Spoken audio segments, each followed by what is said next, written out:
A police officer slammed a handcuffed black man against his cruiser as onlookers gasped in disbelief. The red and blue lights flashed across Mayor Elias Thornton's face as Officer Harlan Tate tightened the handcuffs around his wrists. Elias winced, but maintained his composure. His tailored suit wrinkled from the rough handling. Bystanders stopped, phones raised, capturing every moment. "Sir, why am I being detained?" Elias's voice remained steady and clear. Officer Tate snorted with open contempt. "Playing educated won't help you here. You people always think you're above the law." Elias straightened his shoulders despite the pain in his wrists. "I have the right to know what law I've supposedly broken." "Obstruction and suspicious behavior," Tate replied, already radioing in. "Got a male subject, non-compliant, possible warrants." Elias caught the eye of a woman recording nearby. His phone buzzed with the governor's office flashing on the screen as Tate turned him toward the patrol car. Mayor Elias Thornton checked his watch as he walked briskly along Cedar Avenue. His car sat abandoned 2 blocks behind, hazard lights still blinking. City Hall's dome gleamed ahead in the morning light. He was running late for his meeting with Governor Margaret Ellis about the critical infrastructure project for the struggling East Side. Officer Harlan Tate idled at the intersection, drumming his fingers on the steering wheel. Since his recent transfer from another county, Ziba County, the city still felt unfamiliar and unwelcoming. His eyes narrowed as he spotted Elias, a black man in an expensive suit carrying a leather briefcase in this part of town. It didn't fit the picture in his mind. Tate pulled alongside the curb, tracking Elias's movements. "Unit 45 conducting field interview. Possible suspicious individual on Cedar near 5th. He flipped on his lights. "Sir, stop right there," he called through his window. Elias halted and turned with a measured expression. "Is there a problem, officer?" Tate exited his vehicle, hand resting near his holster. "Where are you headed in such a hurry?" "To work," Elias replied, gesturing toward City Hall. "My car broke down. I'm going to need some identification." Elias's brow furrowed. "May I ask why I'm being stopped?" Tate's jaw tightened. "You match a description we received. ID now." "What description would that be exactly?" "Don't question me," Tate snapped, his hand now firmly on his holster. "This is a high-crime area." Elias glanced at the manicured government buildings surrounding them. "Officer, I believe I have the right to know why I'm being detained." Tate stepped closer, forcing Elias against the wall. He radioed again. "Unit 45 requesting backup. Got a non-compliant subject at Cedar and 5th. Elias noticed the body camera on Tate's chest, its red light confirming it was recording. He cataloged the officer's name tag and badge number. Harlan Tate, badge 4587. As he slowly raised his hands, Tate ordered, "Sir, put your hands behind your back. Now you're under arrest for obstruction." The handcuffs bit into Elias's wrists as Tate secured them with unnecessary force. Elias's wedding band caught the light while his watch dug painfully into his flesh. "Is this really necessary?" he asked, voice steady despite the humiliation. "I've done nothing wrong." "That's for me to determine," Tate responded, patting him down roughly. He pulled Elias's phone from his pocket, silencing the incoming call from the governor's office. "Expensive phone. Nice watch, too. How exactly do you afford these things?" Elias stared straight ahead, dignity intact. "Officer, I have every right to know the specific charge." Big words from someone in handcuffs. Tate smirked, emptying Elias's pockets onto the hood of the cruiser. "College education doesn't put you above the law." "I've never suggested it does," Elias replied calmly. "I'm simply requesting the professional courtesy of knowing why I've been detained." Tate's expression hardened as he rifled through Elias's wallet. "Well, what do we have here?" He pulled out a small pocket knife, carrying a concealed weapon, too. "That's a letter opener," Elias clarified. "It's not a weapon, and it's not concealed." A small crowd began to gather. A woman in a postal uniform approached cautiously. "Sir, is everything okay here?" Tate's hand moved to his holster. "Ma'am, step back. This is police business." Elias spoke clearly and firmly. "It's all right. Please keep recording, but stay back for your safety." Tate grabbed Elias's arm and steered him toward the patrol car. "You have the right to remain silent. Anything you say." "I understand my rights completely," Elias interrupted, making direct eye contact with the body camera. "I am exercising my right to know the charge against me." Tate tightened his grip. "Obstruction, disorderly conduct, and possession of a concealed weapon. That enough charges for you, smart guy? Spread your legs wider, wider." He kicked at Elias's ankles, forcing his stance beyond what was necessary. Elias complied, forehead pressed against the hot metal of the cruiser. The growing crowd murmured disapprovingly, phones held high. Tate's hands moved roughly across Elias's body in an invasive pat-down that bordered on degrading. Elias closed his eyes briefly, maintaining composure through practiced breathing. His face revealed nothing, but the tension in his jaw betrayed the humiliation burning through him. "Nothing to say now?" Tate taunted. "Not so educated with your face against my car, are you?" Elias remained silent, choosing his battles wisely. The mayor's training in de-escalation techniques, ironically implemented for his police force the previous year, now served him personally. Tate finally opened Elias's wallet, ignoring the prominent city ID at first, and instead counting the cash. $300 cash. That's a lot of money to be carrying around. You want to explain how you came by this? "It's not illegal to carry cash," Elias responded evenly. "It is when it's suspicious," Tate countered, continuing to thumb through the wallet. His eyes finally landed on the city ID card. He studied it for a moment, his expression flickering with uncertainty before hardening again. "This looks fake." A second patrol car pulled up. Officer Morales stepped out, immediately reading the tension in the scene. "What's the situation?" Tate motioned Morales away from Elias. "Got a suspect acting suspicious, potentially false identification, resisting the investigation." Morales glanced at Elias, noting his calm demeanor and expensive suit. "Has he been processed?" "About to transport him now," Tate affirmed. As the officers conferred, Elias caught the eye of a woman in the crowd, a city hall intern he recognized. He spoke just loudly enough for her to hear. "Please call City Hall, extension 0001.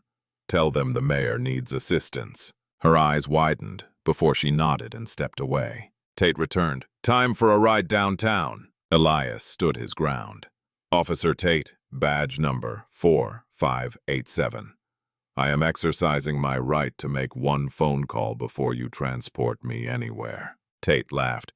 "You watch too many cop shows. That happens at the station." Morales shifted uncomfortably.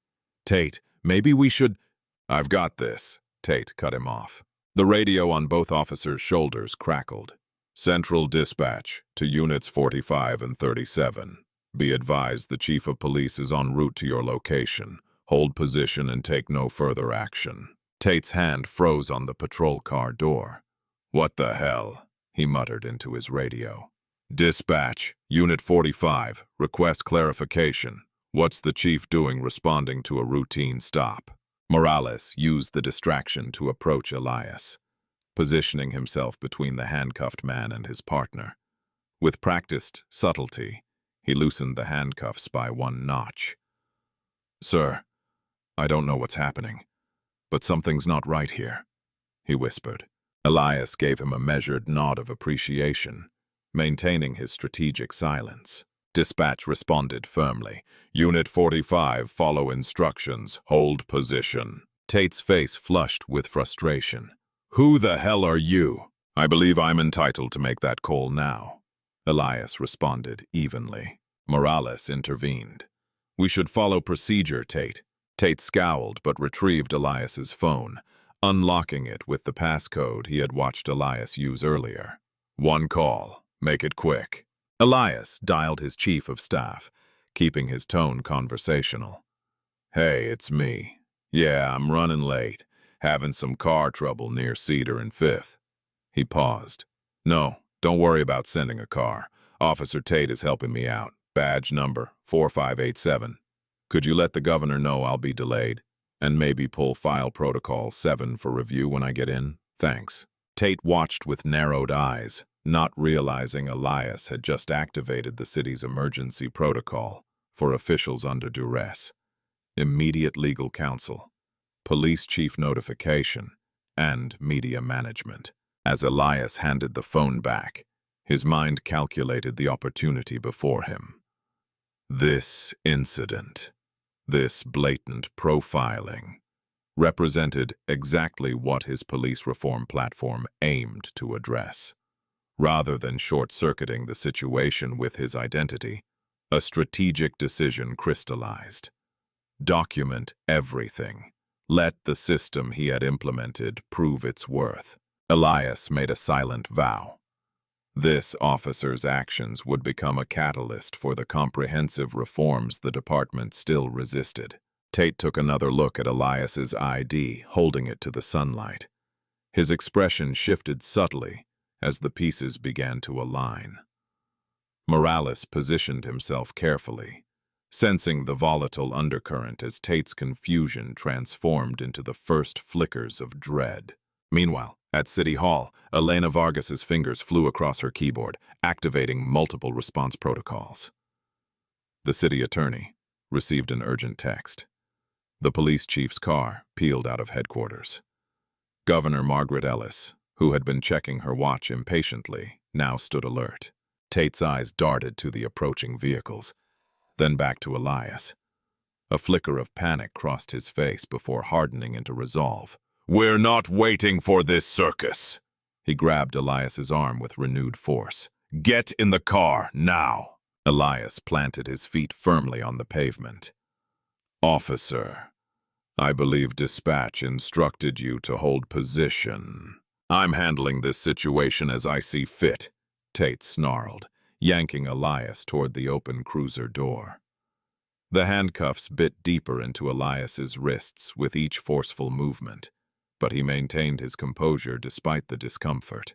Morales stepped forward, his stance shifting subtly from subordinate to challenger. "Tate, we need to wait. Those are direct orders from dispatch." "I'm the senior officer here," Tate snapped, eyes narrowing at the unexpected resistance from his partner. "This suspect is being uncooperative and needs to be processed downtown." He turned to Elias, voice dropping to a threatening tone. "Refusing to comply will add resisting arrest to your charges." Elias remained immovable, his voice measured but firm. "I'm complying with all lawful commands, Officer Tate. Dispatch has ordered you to hold position. That instruction was quite clear." The crowd had doubled in size, attracted by the flashing lights and growing tension. At least 15 phones were raised, capturing everything. Several live streams were already gathering thousands of viewers as the confrontation trended on local social media. Whispers rippled through the onlookers. "Something's not right. Why is he treating him like that?" Tate noticed the attention and grew more agitated, sweat beading on his forehead, despite the mild temperature. "You set this up somehow," he accused Elias, paranoia creeping into his voice. "What is this? Some kind of ambush?" His radio crackled again with increasing urgency. "Unit 45, Chief Hayes requires immediate situation report. Respond." The dispatcher's voice carried an unusual edge that Morales recognized, but Tate seemed to ignore. Tate deliberately turned down his radio volume, his focus narrowing dangerously on Elias. "Whatever game you're playing ends now." He reached for Elias's arm again, fingers digging into the expensive fabric of his suit jacket. Morales physically interposed himself between them, a career-defining moment of moral courage. "Tate, we need to wait. Something's not adding up here." "Get out of my way!" Tate hissed, shoving Morales aside with enough force to make the younger officer stumble back against the patrol car.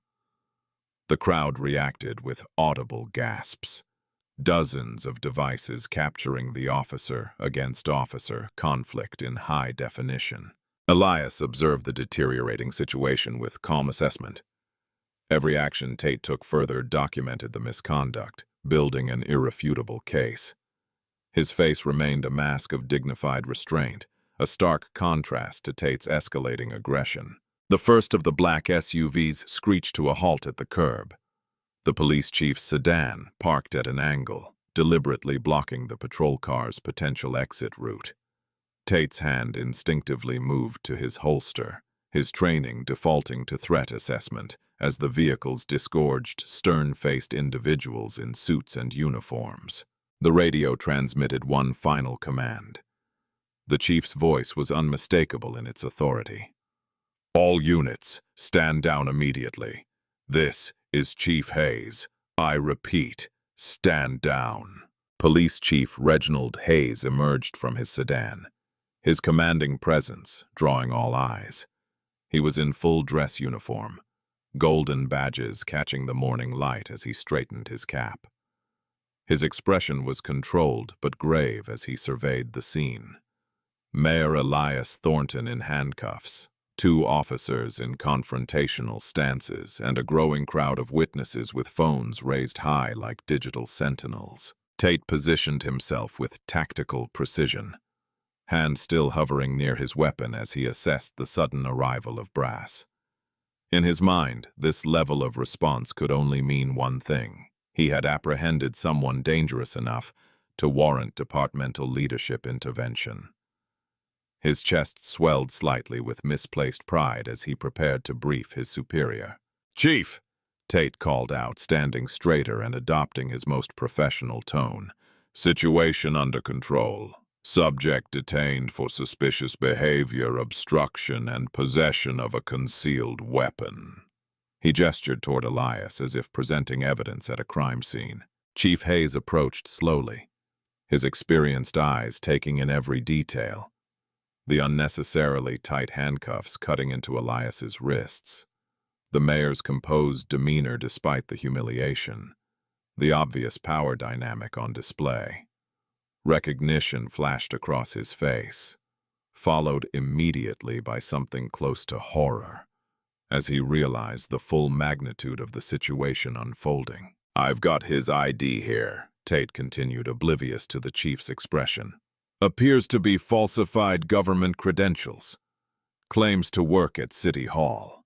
He held up Elias's wallet like evidence of a major bust, his thumb covering the golden seal on the ID that would immediately authenticate it. Morales stepped subtly away from Tate, creating distance between himself and what he now recognized as a career-ending situation. His eyes met the chief's briefly, communicating volumes without words. A silent acknowledgement of the catastrophic misjudgment playing out before them. "The suspect was behaving erratically." Tate plowed ahead, digging himself deeper with every word. "Walking with purpose in a high-value area, refused to properly identify himself, became argumentative when questioned about his activities." His report grew more elaborate as he attempted to justify his actions to the increasingly stone-faced chief. Elias remained silent, allowing Tate's unfiltered prejudice to flow freely into the record. The body cameras, the civilian witnesses, the approaching city officials, all would document this moment without his intervention.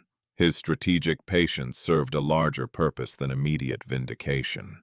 "These people think they can just walk anywhere they want," Tate added, lowering his voice conspiratorially to the chief. "Dressed up like they belong, but the behaviors give them away every time. I've developed an eye for it during my time in the other county." Chief Hayes's face remained unreadable as he approached Elias, his eyes conveying a silent apology, even as his professional demeanor held firm. Still, he allowed Tate to continue his self-incrimination, recognizing the importance of capturing the officer's unvarnished assumptions on the record. A news van pulled up behind the gathering officials, its satellite dish extending skyward with mechanical precision. A reporter and cameraman emerged, drawn by the social media alerts already buzzing across the city's networks. Tate noticed this new development and hesitated mid-sentence, his instincts finally registering danger as the situation spiraled beyond his control. The crowd parted as the governor's security detail created a perimeter, their earpieces and stern expressions signaling high-level government presence. Tate's confidence evaporated completely as he watched Governor Margaret Ellis step from the central SUV, her eyes locking on the handcuffed figure at the center of the commotion.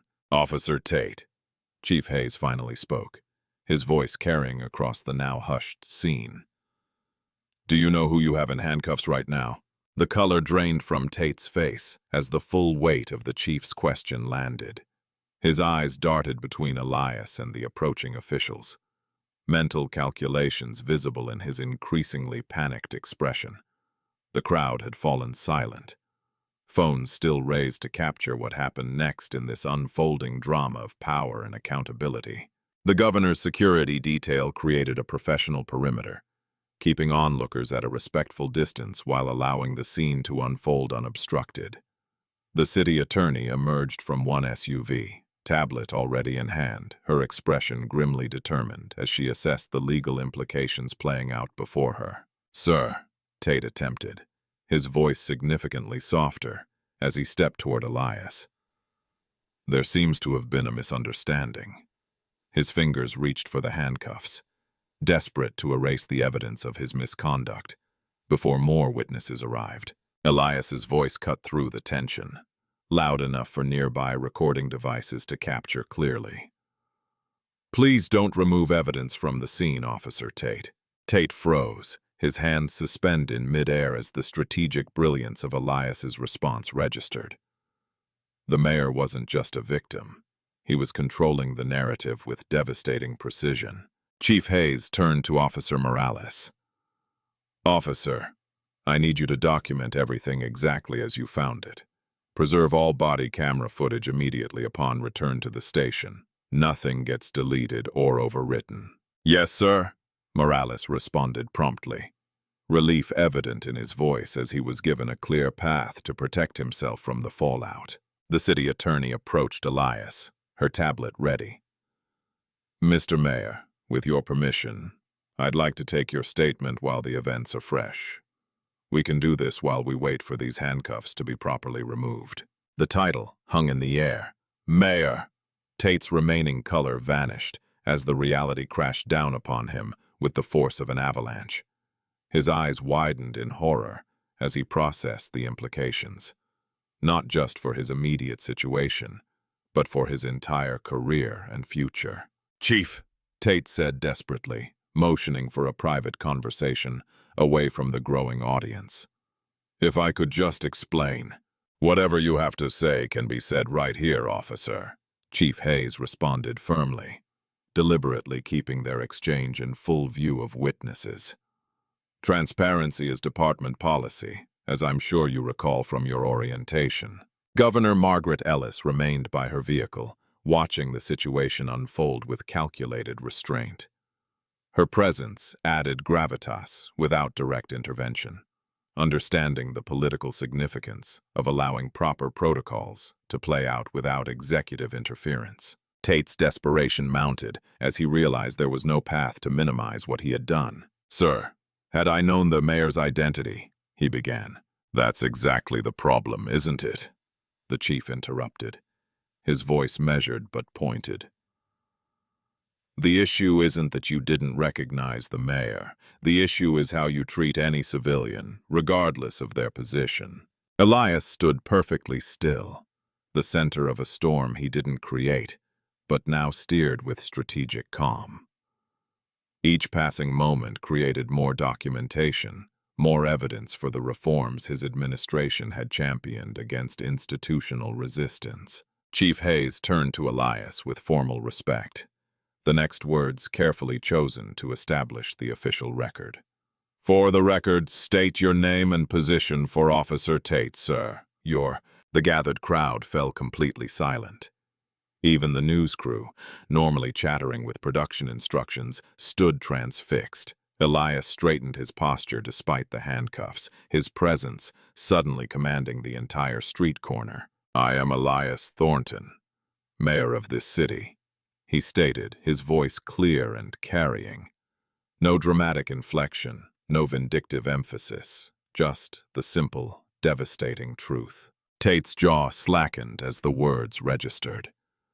His eyes widened in horror as the full implications cascaded through his consciousness. His gaze darted from Elias to the governor, to the chief, to the news cameras. Each connection deepened his realization of what he had done. Chief Hayes stepped forward, producing a small key. "Mr. Mayor, with your permission." He personally removed the handcuffs, handling them with the care of evidence collection rather than routine procedure. Elias rubbed his wrists discreetly, small red marks visible where the metal had been unnecessarily tight. He adjusted his suit jacket with dignity, every movement measured and deliberate. "Mr. Mayor," Chief Hayes spoke formally, "on behalf of the department, I express my deepest apologies for this incident." Elias nodded, his response carefully calibrated for both the immediate audience and the inevitable news cycle. "Chief Hayes, I know this incident doesn't represent your leadership or the values of our city's finest officers." He turned slightly, acknowledging the younger officer. "Officer Morales here demonstrated professionalism throughout." Morales stood straighter, relief visible in his expression. Elias surveyed the gathered crowd, making deliberate eye contact with several bystanders still recording. "What happened today is exactly why we implemented body cameras and civilian oversight. The system worked." The statement landed with perfect resonance, neither inflammatory nor dismissive, but affirming the accountability mechanisms his administration had fought to establish. Governor Ellis approached, her security detail adjusting smoothly to accommodate her movement. She embraced Elias briefly, but warmly, the gesture photographed by dozens of devices. "I think our infrastructure meeting can wait," she whispered. "This is more important. Use it wisely." Elias nodded almost imperceptibly in response. Tate remained frozen in place, his career and future visibly crumbling before him. He attempted to find words, any words, to mitigate the disaster. "Mr. Mayor, there was a description, a suspect I was just following." Elias raised a hand, stopping Tate mid-sentence. "Officer Tate, I believe we have a meeting scheduled with Internal Affairs." His tone carried no personal vendetta, only the weight of institutional accountability. "Save your statement for the formal investigation where it belongs." The power dynamic had inverted completely. The officer, who minutes ago wielded absolute authority, now stood diminished while the man he had handcuffed commanded the scene with quiet authority. Elias's chief of staff approached with a secure phone. "Sir, you should know this is already trending nationally. Mayor in handcuffs and policing the police are the top hashtags." Elias accepted this information with a single nod, having anticipated the social media response. He turned to address the news cameras directly, knowing this moment required immediate framing. "Today, I experienced firsthand what too many of our citizens face daily. This isn't about me or one officer's actions. It's about systems of accountability working as designed." He gestured to the body cameras, the witness videos, the formal response unfolding. "When we implemented these reforms, there was resistance. Today demonstrates why they're essential. Every citizen deserves the same protection under law, regardless of their title, position, or appearance." Governor Ellis stood supportively at his side, the visual reinforcing the gravity of the moment. The city attorney continued documenting everything, her tablet capturing Elias's every word. "This incident will be investigated with complete transparency," Elias concluded. "No exceptions, no matter how uncomfortable the findings may be." The steps of City Hall buzzed with activity as Elias stood at the podium, still wearing the same suit from the morning's incident. Though he had time to change, The slightly disheveled appearance made a powerful statement. Authenticity over political polish. Camera flashes punctuated his words as he addressed the hastily assembled press corps. "This morning, I experienced what too many of our citizens face daily," Elias began, his voice steady. "I was profiled, detained, and arrested without cause while walking to work." He paused, letting the reality sink in. "As your mayor, I have the platform to address this incident. Many others don't." Elias struck a careful balance, acknowledging systemic issues without broad condemnation. "This isn't about villainizing our entire police force. Most officers serve with honor and distinction, but we must confront the reality that bias exists and it affects how law enforcement interacts with communities of color." He outlined immediate actions. A full investigation, temporary reassignment of Officer Tate pending results, and an expedited review of department practices. "We will follow every procedural step with precision," Elias emphasized. "Not because we're creating special circumstances for a mayor who was mistreated, but because this is how the system should work for everyone." Behind the public face of calm leadership, Elias moved with methodical purpose. In the mayor's conference room, he met with police union representatives, city attorneys, and civil rights leaders. The atmosphere was tense, but focused. "I want to be absolutely clear," Elias told the assembled stakeholders, leaning forward in his chair. "This investigation will be fair, thorough, and by the book. Officer Tate deserves due process just as any citizen does." The police union president shifted uncomfortably. "We appreciate your measured approach, Mr. Mayor." "This isn't about one officer," Elias continued. "It's about ensuring our systems work as designed. If they don't, we fix them." Across town at police headquarters, Chief Hayes addressed a room of commanders and supervisors. "Effective immediately, all body camera footage will undergo weekly random audits. The mayor's incident reminds us why these policies exist." He announced a transparent public portal where unedited footage would be available once investigations permitted. "We have nothing to hide from the communities we serve," he stated firmly. "Officers doing their jobs correctly have nothing to fear from transparency." Meanwhile, Internal Affairs began immediate interviews with both officers. Morales provided his account first, his statement meticulous and unambiguous. The investigating officers exchanged glances as he detailed Tate's concerning behavior from the moment of his transfer. The body camera footage was worse than they thought. Much worse. The darkened conference room fell silent as the video played on the large screen.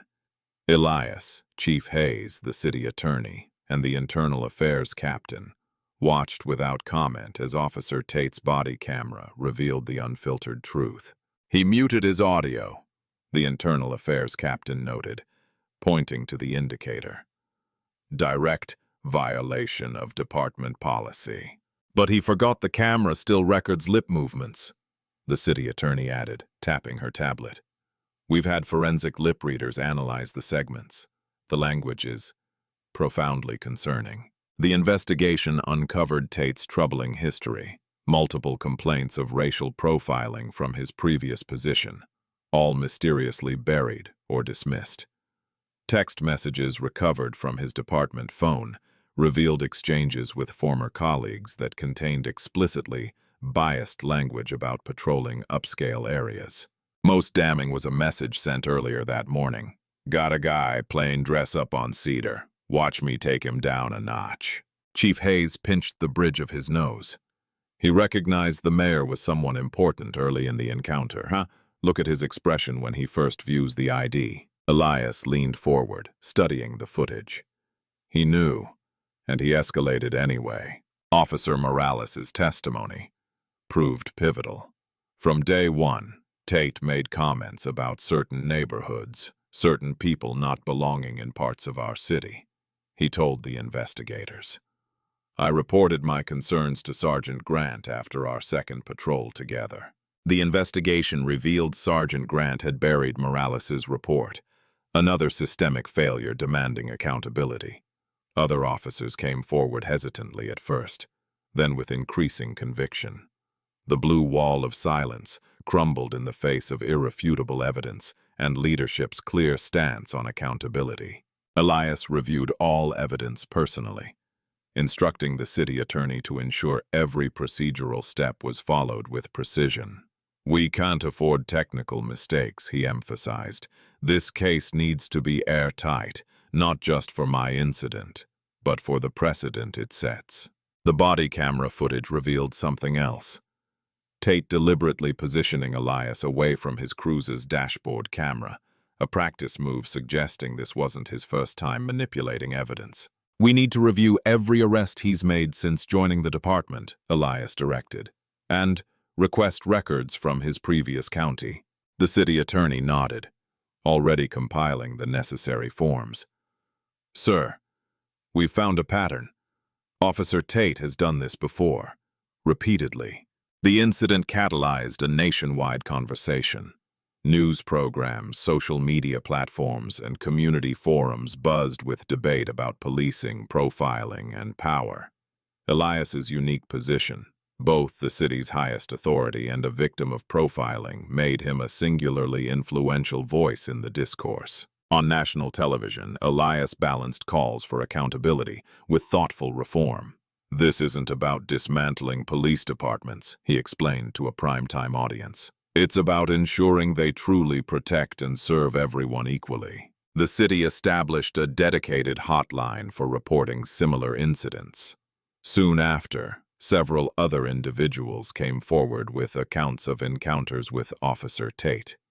Their stories shared disturbing similarities: minor or non-existent infractions, escalation when they questioned the basis for the stop, intimidation tactics when they attempted to exercise their rights. "We're reopening every case," the city attorney announced at a press briefing.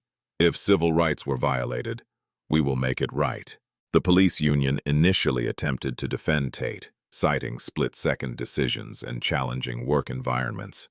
But as evidence mounted, their position shifted noticeably. The union president requested a meeting with Elias. "We can't defend the indefensible," he acknowledged across the conference table.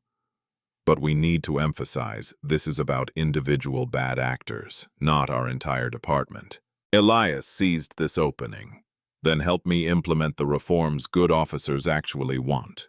Better training, mental health resources, community integration programs. These benefit everyone." The union president hesitated before nodding. "Our members have been asking for most of those things for years."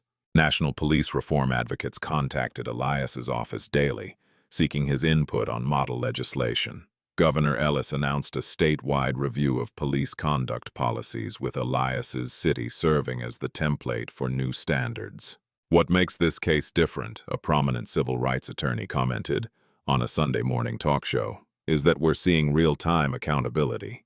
No delays, no excuses, no circling the wagons. That's the standard every department should meet." Elias established a civilian review committee with actual authority, not just advisory capacity, to evaluate police conduct. He appointed respected community leaders alongside law enforcement veterans committed to ethical policing. As time passed, the investigation expanded beyond Tate to address the supervisors who had ignored warning signs and the culture that had protected problematic officers. The systemic approach prevented the typical one bad apple narrative from taking hold.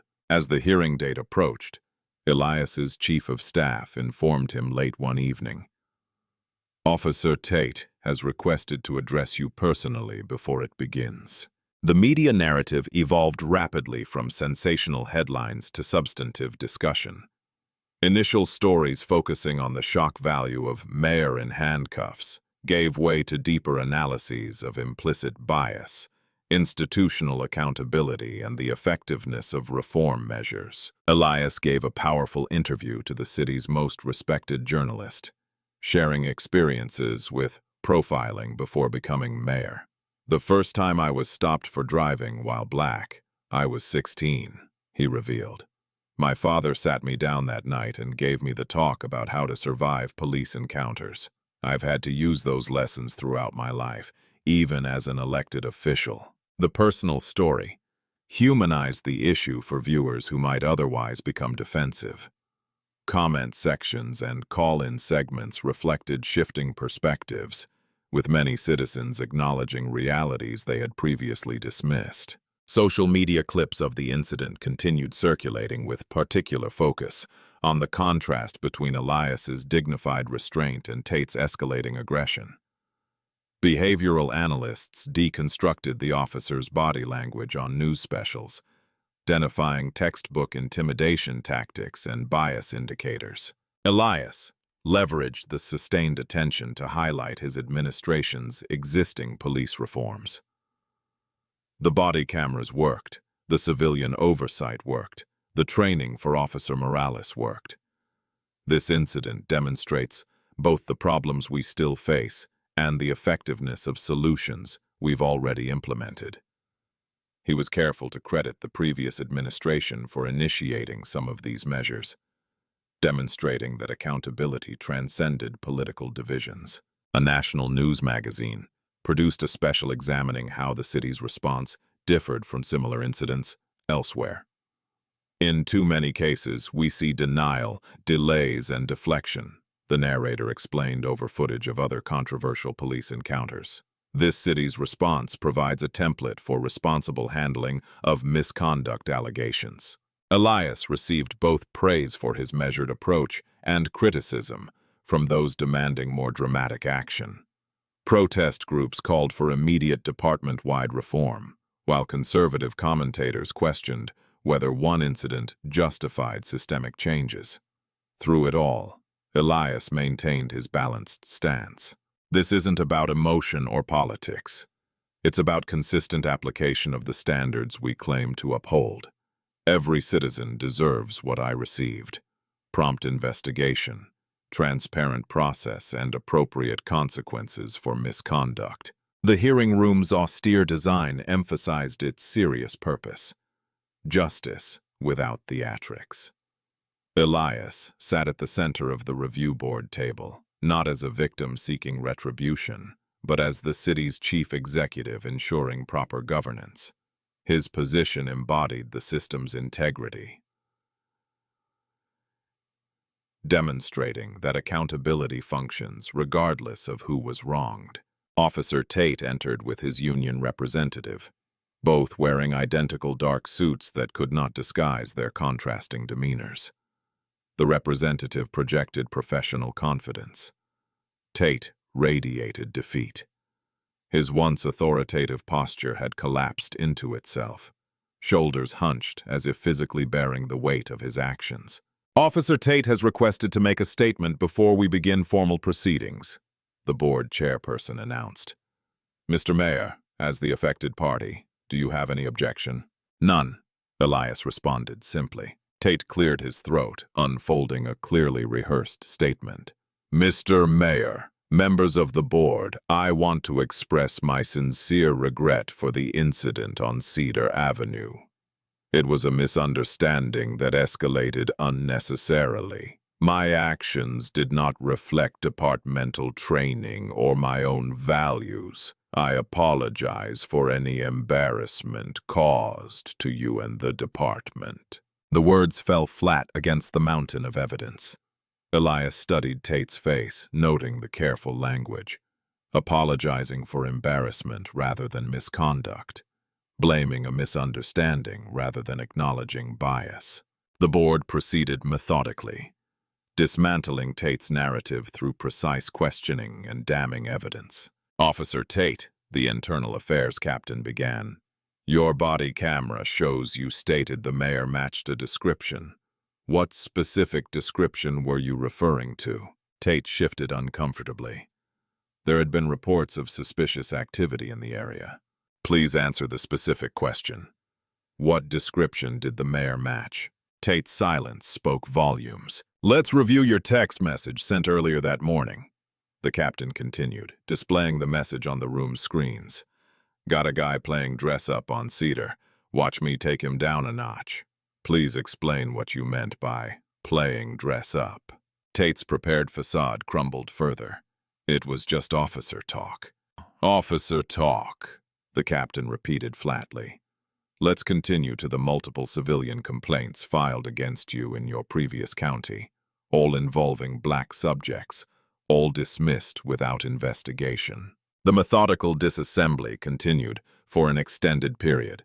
Tate's previous department was implicated in covering up his pattern of misconduct. Supervisors who had ignored Morales's warnings faced their own inquiries. The systemic failures enabling Tate's behavior were exposed alongside his individual actions. Finally, the board chairperson addressed Tate directly.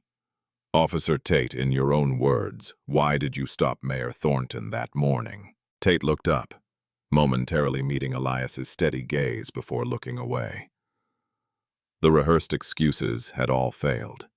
In this moment of truth, something broke within him. "He didn't look like he belonged there," Tate admitted quietly. "In that suit, in that neighborhood." The room fell silent as the admission hung in the air. Elias leaned forward, asking his first and only question. "Would you have stopped me if I were white?" Tate opened his mouth, closed it, then stared at the table. He had no answer. The board unanimously voted for termination. Additionally, they referred the case to the district attorney for potential criminal charges of civil rights violations. Elias accepted their decision with a single nod, maintaining the dignity of his office throughout.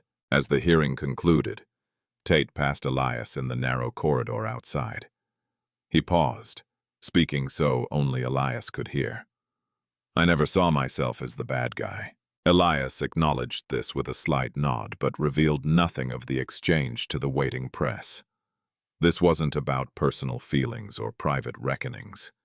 It was about institutional accountability.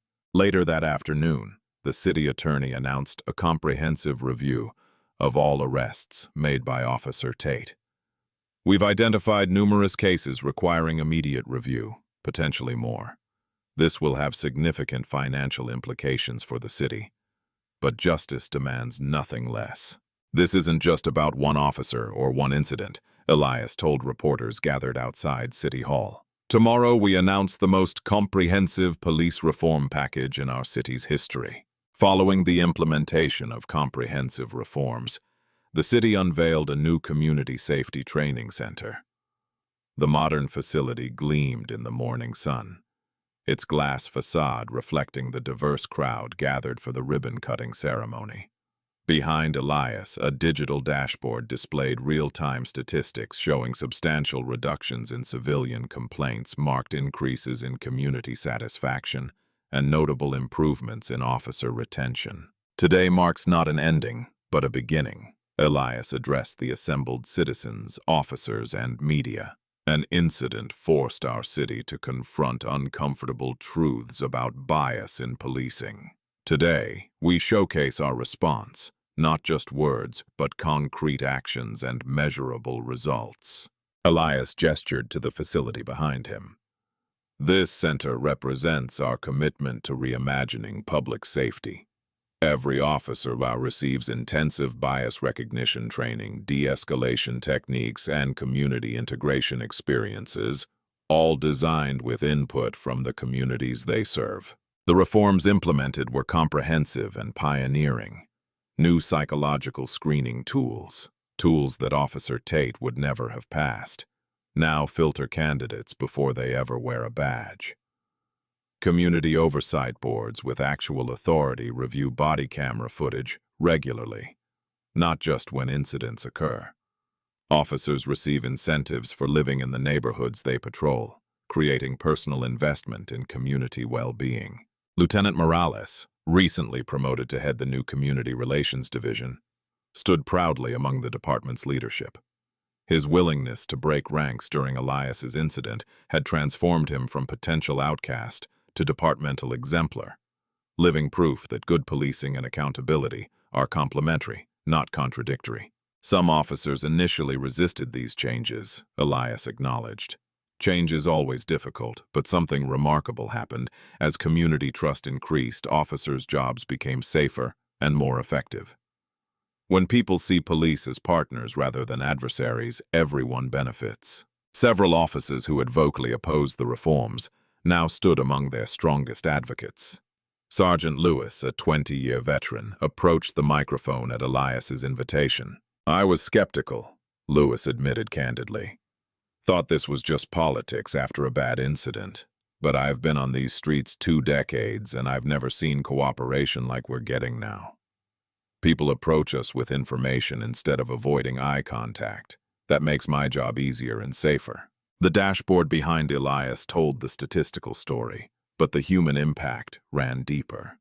Elias met regularly with a citizen advisory council that included former critics of the department. Their heated debates had transformed into productive partnerships, building bridges few thought possible. The Thornton Protocol, as it became known nationally, gained attention from police departments across the country. Elias testified before Congress about the city's approach, emphasizing that good policing requires both officer support and rigorous accountability. "We're not perfect," Elias concluded, "but we're proving that meaningful reform is possible when we commit to both justice and public safety as complementary goals." As Elias prepared to cut the ceremonial ribbon, his chief of staff approached with an urgent whisper. Elias's expression remained neutral, but his eyes betrayed surprise. "Sir, there's someone here to see you. You won't believe who it is." In the year that followed the incident that transformed the city's approach to policing, Elias worked late in his office. The evening skyline glowed through the windows as he reviewed proposals for expanding the successful reforms to neighboring jurisdictions. A soft knock interrupted his concentration. "Mr. Mayor," his assistant said, hesitation evident in her voice. "Harlan Tate is here. He's requesting a few minutes of your time."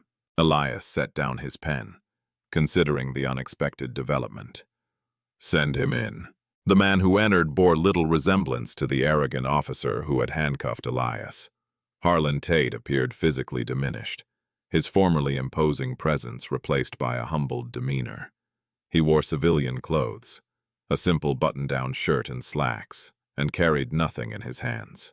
"Thank you for seeing me, Mr. Mayor," Tate said, remaining standing until Elias gestured toward a chair. "What can I do for you, Mr. Tate?" Elias asked, his tone professional but not cold. Tate took a deep breath. "I'm not here asking for my job back. That's not why I came." He met Elias's gaze directly for the first time. "I came to apologize.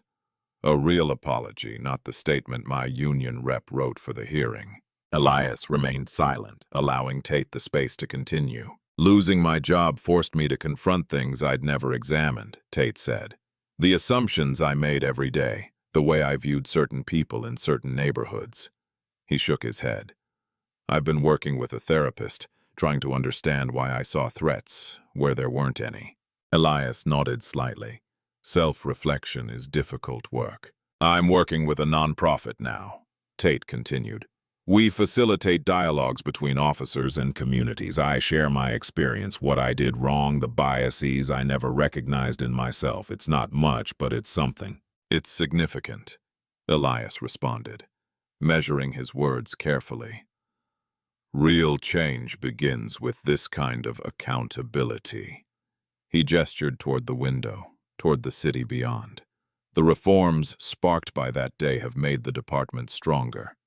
Community trust is up. Officer safety is improved. Even those who resisted the changes initially now acknowledge their value." Tate nodded. "I've been following the news. The Thornton Protocol is being adopted in cities across the country." "Change rarely comes without a catalyst," Elias observed, "sometimes even painful ones." Tate stood to leave. "I don't expect forgiveness, Mr. Mayor. I just wanted you to know that what happened that day changed more than just the department. It changed me too. Redemption requires ongoing work, Mr. Tate." Elias responded, rising from his desk. "Not just words, but acknowledging the problem is the necessary first step." After Tate left, Ellis walked to a small frame hanging on his office wall. The handkerchief he had carried the day of his arrest, preserved behind glass as a reminder of both vulnerability and strength. Not a trophy of vindication, but a catalyst for transformation. The next morning, Elias walked freely through the same neighborhood where he had been stopped. He passed a police officer on community patrol who greeted an elderly resident by name, asking about her grandson's college applications. A young black boy watching the interaction showed curiosity instead of the fear that once would have been instinctive. Elias exchanged nods with the officer, one of the department's new recruits, hired under standards that evaluated character as rigorously as tactical skills. The simple, respectful acknowledgement between a black mayor and a police officer represented everything the reform strove to achieve. Mutual respect replacing suspicion, partnership replacing antagonism. True power isn't in avoiding accountability. It's in ensuring it exists for everyone. Stories like these happen every day. At Beat Stories, we bring you the most compelling tales of justice, power, and transformation that reflect our society's struggles and triumphs. If this story moved you, don't keep it to yourself. Hit that subscribe button now to join our community of viewers seeking truth through storytelling. Tap the notification bell so you never miss our weekly uploads of real stories that matter. And if you believe in our mission to expose truth through powerful narratives, give this video a thumbs up to help others find it. Remember, change begins with awareness, real justice. Subscribe now. Behind every headline is a human story. We go deeper, where emotion meets evidence and drama reveals the system. If this story made you pause, reflect, or feel something, don't forget to subscribe. There's more to come.